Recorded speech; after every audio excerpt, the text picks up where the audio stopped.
So now that we have our backgrounds, grounds, and floors in our game, what we are going to do is we are going to move them to simulate the infinite background effect. Before any of that happens, I am going to go select all three backgrounds. So select all three of them. And for their sorting layer, I'm going to click here, add sorting layer, and we are going to create a new one, which is going to be backgrounds or background. Then we are going to create the one for the ground. Then we are going to create the one for the player, or here we can say coins or items for the rocket and the coins. Here we can say player. And here we can say canvas for the canvas that we're going to add later on.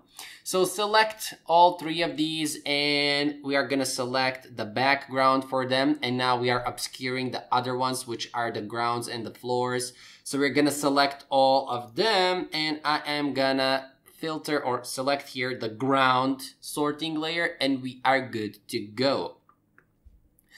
The next thing that we are going to do is we're going to right click on the main camera and we are going to create an empty game object, which is going to be our collector. And our collector is going to have a box collider 2D. Now, this is also one thing that I see people have problems with. So when you filter for the box collider, you have this one. Notice this is like a 3D cube icon. It only says box collider. And then you have a simple box, which is like a 2D box. And it says box collider 2D. Now, when we are working with a 2D game, always use colliders 2D. So box collider 2D, circle collider 2D, everything collider 2D. So yeah, every collider 2D. People come and they put box collider, which is this one, and then, oh, it's not working. I did like you did. No, bro, you added a box collider 3D. That's the reason why you need to, well, add a box collider 2D because we are creating 2D objects. We are creating a 2D game. You're adding 3D box colliders. That's not going to work in a 2D game. So you need to add a box collider 2D. Now we are going to move it -27 on the x-axis, which is here, and I am going to resize it on the y-axis. So resize it like this so that you can collect everything that it touches. We're going to make it a trigger, but the box collider itself is not going to work and not detect collision without the rigid body. So we need to add the rigid body to it, and we need to set it to be kinematic. So is kinematic to true, or otherwise it will be affected by gravity and fall down. So collision cannot be detected if the game object does not have the rigid body. So for example, if you have two game objects, both of them need to have colliders and at least one of them needs to have a rigid body in order to detect collision. If both of them only have colliders attached on them and when they collide, collision will not be detected because neither one of those game objects has a rigid body. So it's really important that you add a rigid body to the game object if you want to detect collision. So now what we are going to do is we are going to take all three of our floors, grounds, and backgrounds. So select gameplay backgrounds, grounds, and we are going to add box colliders to them. So box collider 2D. So box collider 2D, and we are going to set it to be a trigger. And what we are going to do, we are going to go here, select one of these, and we're going to go here under layers and we're going to add layers. So we are going to have a layer called BG. We are going to have a layer called ground, which we are also going to use for the floor. We are going to have a layer called collector. We are going to have for the items, and we are going to have one for the player. So what do these layers determine? So notice here we have the default layer. So for the BGs, I'm going to select the BGs and I'm going to add the BG layer to them. I'm going to select our grounds and our floors, all 6 of them, and add them to the ground layer. And for our collector, I'm going to add collector on the collector layer. So what do these layers determine? These layers determine which layer can collide with another layer. So physics calculation will be performed if layers can collide with each other. And we can control that if we go here in edit and then project settings. So edit, project settings, and then we go here into physics 2D. So again, it's edit, project settings and physics 2D. When we click on it, you're gonna see these options here in the inspector panel. Below here or at the end, you see this grid. Notice here this grid with these check boxes. Well, these are those layers that we have just added. So for example, here we have the collector layer. We only want the collector layer to, well, collide with the BG layer and the ground layer. That means that when we collide with a game object that's set on a default layer, those calculations will not be calculated by the physics system, and that will be easier for our game. Now, this game is simple and we will not even notice that. But let's say you have a game and you have thousands game objects inside of your scene, and every game object can collide with another game object. But for example, you have a rock and you have a coin. The collision between the rock and the coin is not important, because it's not important. You don't want to do anything if rock and the coin collides. And then you can turn off collision between them, because if you don't, when they touch each other, those calculations, physics calculations where their position is, the touch, when they touch, so when they collide, the collision itself will be calculated, and you don't need that. Why overwhelm the physics system if you don't need it? That is the point of these layers. So we want our collector layer to collide only with the background layer and the ground layer, because we want to collect them. For the BG layer, we only want it to collide with the collector layer, so we can uncheck all of these here because we have set the collector so that he can collide with the BG, and that is that. We can also turn off here BG for the items and for the ground, and only leave it for the collector. So notice here you have also BG here and you have BG here. So I'm gonna turn BG here only for the collector, meaning that our collector will be able to collide with the BG layer. As far as the ground is concerned, we are gonna do the same thing here. So we're gonna make the ground collide with the collector, but we are also gonna make the ground collide with the player. So this here is gonna stay checked. And what we also have, well, later on when we add items, when we add player and so on and so forth, we are gonna calculate all of those.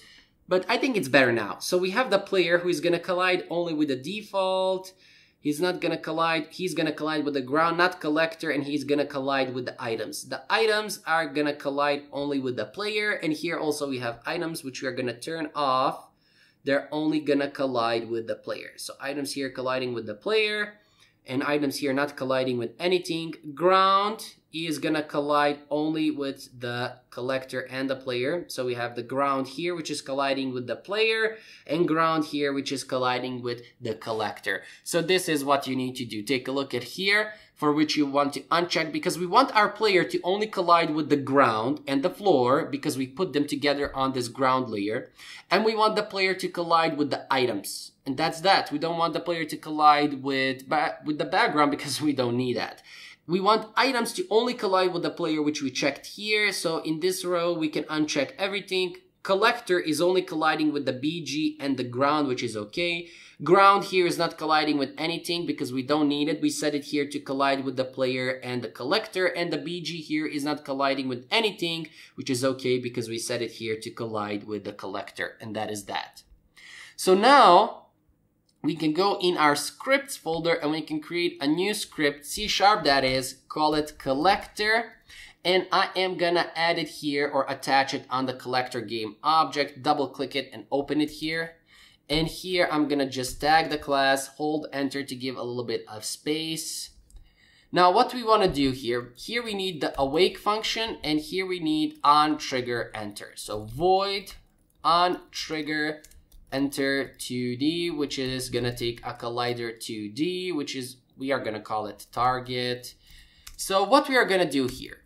Well, first things first, we need a variable called width. So here I'm gonna say private float width, which is equal to 0f. Now for what we are gonna use it? Well, just a second, we are gonna see it. So here I'm gonna say if target.gameObject.tag is equal to, and I need to put it in parentheses, so target dot, this is all because of Swift. So target.tag is equal to coin, or if target dot, or excuse me, what am I saying here? Target dot tag is equal to BG, or target tag is equal to ground. So if we either have the ground or we have the background, we are gonna get their position. So vector3 temp is equal to target. So target dot transform that position. Temp dot x is gonna, well, we are gonna add to it width multiplied by 3. And lastly, we are gonna say target dot transform that position is equal to temp. So what is going on? And since we set here our width to be 0, you're all confused and whatnot. Well, first, we are gonna go here in Unity and we are gonna take this gameplay, well, BG, and I'm gonna name this one only BG, only the first one. So we only need one to be named BG. And I'm gonna go back here in monodevelop, and in the awake function, I'm gonna say game object. Find me the game object with the name BG in our scene, which we just named our, well, background, dot get the component, which is box collider 2D. So get its box collider 2D component. From it, we are gonna get the size from that box collider and the X size, which is actually the width. And we're gonna say here width is equal to that variable. So what we are doing here? Well, we are getting the size width. So actually we are getting the width of the background. And we know that the width of the background is the same as the width of the ground, meaning also from the floor. So they have the same width. So we can use this one variable. It does not matter even if we try to use only one ground. So instead of here, we say game object find ground and get the width. It will be the same thing because their width is the same. And here, because they have the same width, notice here, if I take the background, so this background is at position 0 for the X. Notice where the second background is. It's at position 12.8. What that means, what am I pointing at? Well, because they have the same width. And if we want to position the background next to another background, we can use that width. Now, this width is 12.8, and you're wondering what the problem is. Well, 12.8 is actually 1280, but in unity points, because 1 unity meter is 100 pixels, if you multiply this by 100, you're gonna get what? 1280. So 1 unity meter, which is this 1 cube. Notice this 1 cube, this right here, 1 cube is a unity meter, that is 100 pixels. So that's the reason why this is at 1280 or 12.8. The point here is, if we want to position this background next to this one, we just need to use 12.8 and multiply it by 2. So 12.8 multiplied by 2 is 25.6. Am I right? Yes, I am. Notice here 25.6. Now, if we add 12.8 or, well, to this 25.6, so that is how much? 12.8. If we take 8 and 6, that's 13.4. That will be 38.4. If I take this background and put it at 38.4, it is gonna exactly be here next to this background. Why? Well, because we use the width and multiplied it by 3 because we have 3 backgrounds, 1, 2, 3. And this is what we are doing here, because when we reach this background and touch it, then we're gonna simply multiply it by 3, its current X position. We are gonna multiply that, or we are going to add to that X position the width multiplied by 3. So if the current position is 0, and we use the width, which is 12.8, and multiply that by 3, which is equal to how much? This is 38.4, am I right? 38.4. And we're gonna add that to this position. So when we add that to that position, the new position is gonna be 38.4. So next time when we touch that game object, it is gonna have this position, and we're gonna use the width multiplied by 3, which is again 38.4. That means we are gonna add to it 38.4, which is how much? So on and so forth. This is how we are gonna reposition our backgrounds over and over again. This is the same technique that we are gonna use in SpriteKit, but here, notice now what is gonna happen. We have the scene editor, and I'm gonna select, notice now, as soon as this touches these colliders, they're gonna be moved. What is going on? Oh, yeah, thank you. Did I set here the collector to, yeah, I set it. Did I attach the script? What is going on? On trigger, enter to the oh. I did not create the tags. Stupid, stupid, stupid. So we need to create the tags, man. So BG was too caught up with explaining. I'm really passionate about this, so I was too in the fire of explaining things that I forgot to create tags. So tag the background, so BG, gameplay BG, and gameplay BG2, tag them with BG, and grounds and floors, tag them with the ground. So now, when we run our game, go in the scene editor, notice when the collector touches one of these, it is simply gonna reposition them. Notice, bam, they are simply repositioned. Notice, again, bam, reposition. Now, you think that this is, the whole thing is actually moving, but no, that's not the case.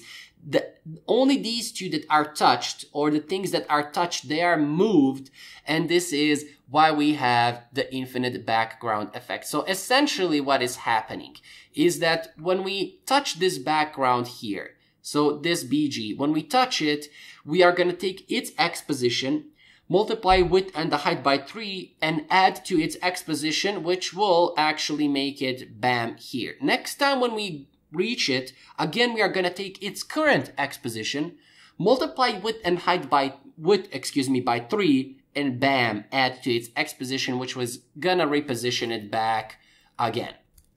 So this is what we are doing, not happening, and this is the same technique that we are gonna use for our Sprite Kit version of this game. But essentially in Sprite Kit, we don't have this visual editor, or we don't have the scene where we can see what is happening. So you can come back here and see what is happening. That will be the same explanation for Sprite Kit. So we are good to go. We have our infinite backgrounds moving, and as I said, we are good to go. In the next video, we are going to start by creating the player animation, moving the player and whatnot. So I'll see you guys in the next video. Any questions, please post them in the comments below or join our live chat. I encourage everybody to join the live chat I have a specific video for the live chat. Go and check it out because many developers are there. At least 20, 25 are online all the time, which is a lot. And the community has around 200 people. And Discord app, so this is that Discord app. This is right here. Notice I'm gonna go quickly now. This now became about Discord, but I'm gonna quickly go here under my server settings and I'm gonna go here for members. We have 353 members. These are active members. Why I say active? Because Discord filters every month through members in servers and it kicks out the ones who are idle, who are active, who don't do anything. So 353 people are here all the time. Notice online 15 at the moment. So 15 people are online at the moment, and join us here so then you can, well, post questions not only about courses if you are enrolled in one of my courses, but also questions in general if you have, and we can help each other build that nice community. So yeah, I encourage you to join if you have any problems or questions. But this is it for this video. See you in the next, guys, where we are gonna add some more touches in our game. Bye.